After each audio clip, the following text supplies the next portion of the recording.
Hi.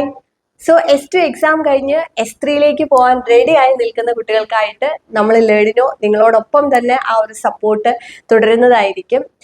So നമ്മൾ S3 എന്ന് പറയുമ്പോൾ S1 S2 പോലെയല്ല, അല്ലെങ്കിൽ ഫസ്റ്റ് ഇയർ പോലെയല്ല, നമ്മൾ കുറച്ചും കൂടെ നമ്മളുടെ കോർ സബ്ജക്റ്റുകൾ പഠിക്കാൻ പോവാണ്. അപ്പോൾ ഫസ്റ്റ് ഇയറിൽ എന്ന് പറയുന്നത് നമുക്ക് കുറേ basic subjects like maths, physics, chemistry, അങ്ങനെ നമ്മൾ ബേസിക് ആയിട്ടുള്ള സബ്ജക്ട്സ് നമ്മൾ പഠിച്ചിട്ടുണ്ടായിരുന്നു. പക്ഷേ ഇനി നമ്മൾ S3യിലോട്ട് പോയി കഴിഞ്ഞാൽ നമ്മളുടെ കോർ സബ്ജക്റ്റിലേക്ക് നമ്മൾ പോവുകയാണ്. ഒപ്പം നമുക്ക് മാത്സും പഠിക്കാനുണ്ട്. ഓക്കെ, അപ്പോൾ ഈ കോർ സബ്ജക്റ്റ് എന്ന് പറയുമ്പോൾ നമുക്ക് ഈ S3 മുതൽ പഠിക്കുന്ന സബ്ജക്റ്റുകൾ നിങ്ങൾക്ക് ശരിക്കും പറഞ്ഞു കഴിഞ്ഞാൽ നിങ്ങൾ ബിടെക് കഴിഞ്ഞാലും നിങ്ങൾക്ക് ആ സബ്ജക്റ്റുകളിലുള്ള നോളേജ് നിങ്ങളെ വളരെയധികം ഇൻഫ്ലുവൻസ് ചെയ്യും. ഫോർ എക്സാമ്പിൾ, നിങ്ങളിപ്പോൾ ഏതെങ്കിലും ഒരു ടെക്നിക്കൽ എക്സാം ഒക്കെ എഴുതുകയാണെങ്കിൽ ഈ കോർ സബ്ജക്ട്സിലായിരിക്കും നിങ്ങൾക്ക് പലപ്പോഴും ക്വസ്റ്റ്യൻസ് വരിക, അല്ലെങ്കിൽ നിങ്ങളുടെ ഒരു ടെക്നിക്കൽ നോളേജ് പലപ്പോഴും ഇവാലുവേറ്റ് ചെയ്യുന്നത് ഈ കോർ സബ്ജക്റ്റിലുള്ള നിങ്ങളുടെ നോളേജാണ്. അപ്പോൾ അതിൻ്റെ ഒരു ഇമ്പോർട്ടൻസ് മനസ്സിലാക്കിയിട്ട് വേണം S3 ഓൺവേർഡ്സ് നിങ്ങൾ പഠിച്ചു തുടങ്ങാനായിട്ട്. ഓക്കെ, സോ ഈ നമ്മൾ ഇതുവരെ നമ്മൾ നിങ്ങൾക്ക് തന്നിട്ടുള്ള സപ്പോർട്ട് നമ്മൾ ഇനിയും കണ്ടിന്യൂ ചെയ്യുന്നതായിരിക്കും. നമ്മുടെ S3 കോഴ്സസ് നമ്മുടെ ലേണിനോ ആപ്പിൽ അവൈലബിൾ ആണ്.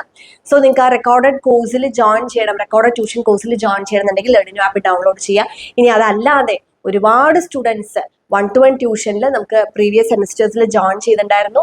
1-to-1 ട്യൂഷനും നിങ്ങൾക്ക് അവൈലബിൾ ആണ്. നിങ്ങൾക്ക് ഏത് സ്ട്രീം ആണെങ്കിലും ഏത് സബ്ജക്റ്റ് ആണെങ്കിലും നമ്മൾ 1-to-1 ട്യൂഷൻ പ്രൊവൈഡ് ചെയ്യുന്നുണ്ട്. സോ അതിന്റെ കൂടുതൽ ഡീറ്റെയിൽസ് അറിയാനായി താഴെ കാണുന്ന നമ്പറിൽ കോൺടാക്ട് ചെയ്യുക.